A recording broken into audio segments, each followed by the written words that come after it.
Welcome to the Fantasy Source Football Podcast. My name is David A. Arnott, sitting here with Matthew Lutovsky. Week 1 is in the books.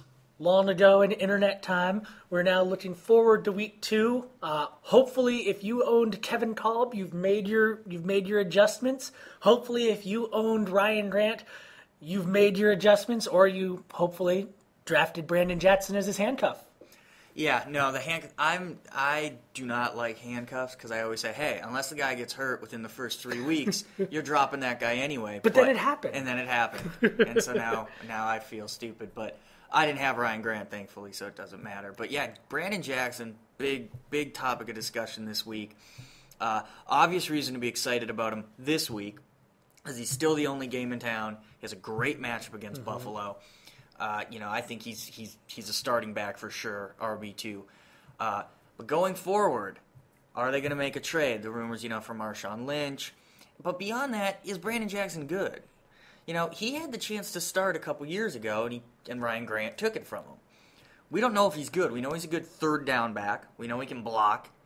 But is he a good producer? We don't know yet, and that's a big question. I guess the issue is that you're basically going from, I think it's fair to say, a top 8, top 10 running back in Ryan Grant to potentially, if you're going to be totally brutally fair, you can only say that he's going to be top 24 running back, which in fantasy I tend to believe is a pretty big deal because if you're not in a cumulative league, what you're trying to do is each week you're trying to have more points at each position than the other guy.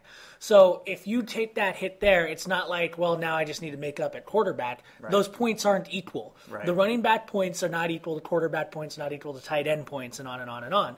So now that you've taken that hit, and I'm one of those people in the SN Experts League, I drafted both Jackson and Grant. So I'm just rolling with Jackson. I'm fine this week. I expect him to do at least as well as Grant would have done on a regular week. Moving forward, there are going to be weeks where I suspect I'm going to have a choice between Brandon Jackson and Cadillac Williams, who's my third running back, and I was a little bit thin there than I wanted to be, but you know what? That's just what happens when the guy gets hurt. And if you didn't go into your draft thinking I'm getting 4 or 5 running backs that are all starters and were good enough to pull that off, that's just the situation you're in. Right. And guys pop up throughout the year. We know that'll happen. But yeah, I think the biggest worry anytime this happens is if Jackson has a bad game and someone steps up, a third stringer we've never heard of, because we've seen this countless times. These guys, Jerome Harrison, guys like that. But even beyond that, you're like Quentin Ganther last year and Justin Forsett. These guys who aren't on the radars at all step up, have a good game, do some things, and all of a sudden they're starting for fantasy teams, and you're like, what's going on here?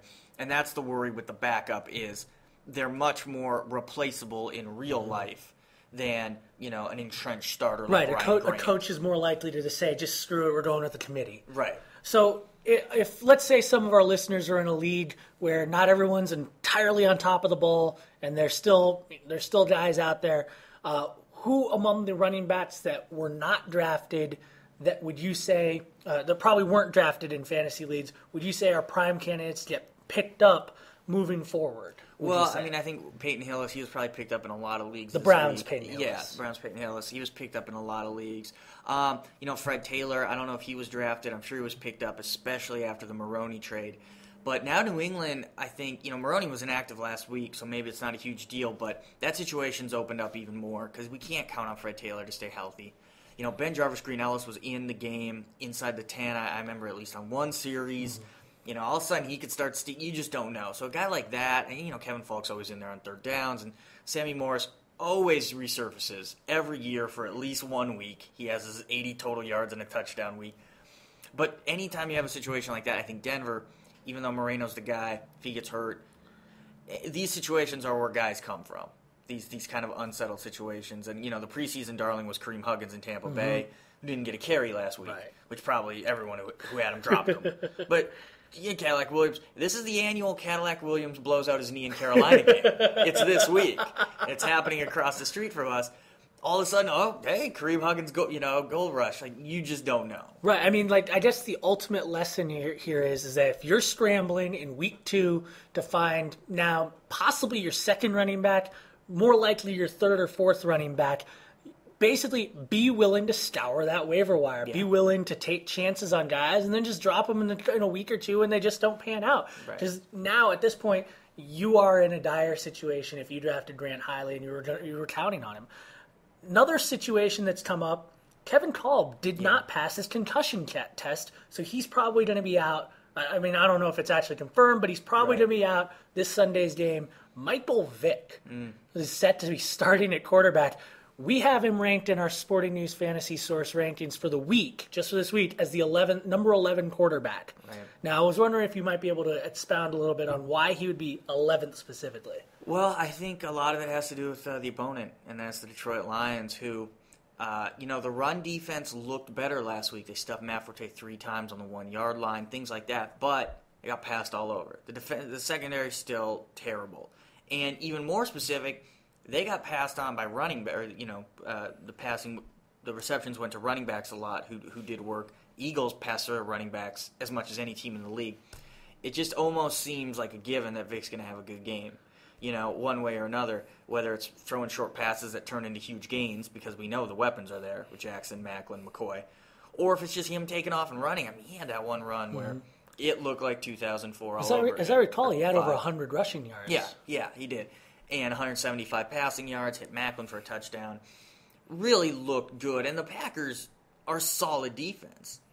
So you got them going up against the Lions. It just seems like a sure thing. Right. I mean, my brief scouting report from sitting in a large chain restaurant and watching 20 different screens at the same time is that Ndamukong Suh is really good. Right. But other than that, I mean, we can still see the numbers and guess what the Lions are going to do, and it's not really going to be pretty. Right. So even if you believe that Kolb is a better passing quarterback, which isn't exactly controversial, you still got to believe that for fantasy purposes, Vick, I don't think it's crazy to say 150 passing yards, 90 rushing yards, and then the touchdowns are kind of fluky. Right. I mean, the big thing, and I always say this about like Vince Young, Michael Vick, these types of quarterbacks, is that 40 rushing yards, which isn't that many for a guy like that, is equal to 100 passing yards in most leagues. Because people look and say, I don't want a guy who throws 160 yards. That sucks. I want a guy who throws for 275. But, hey, he runs for 40 yards, then he just threw for 275 passing yards.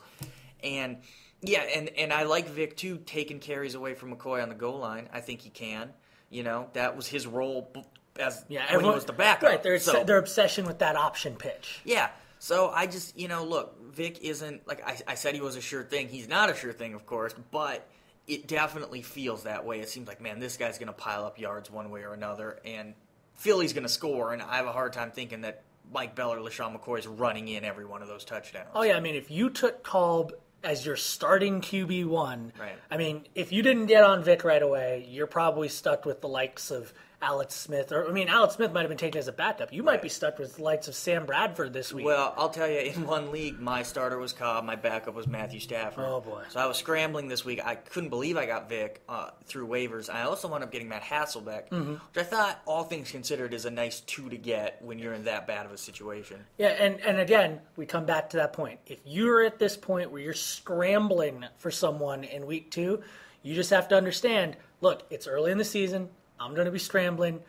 Don't be afraid to pick up and drop and just play the matchups. And you know what? Philly's playing against Detroit. That's a prime matchup to take advantage if your quarterback is going to be 11th, 12th best in the league. Right. Hey, Matt, thanks for joining us on the podcast. Good time.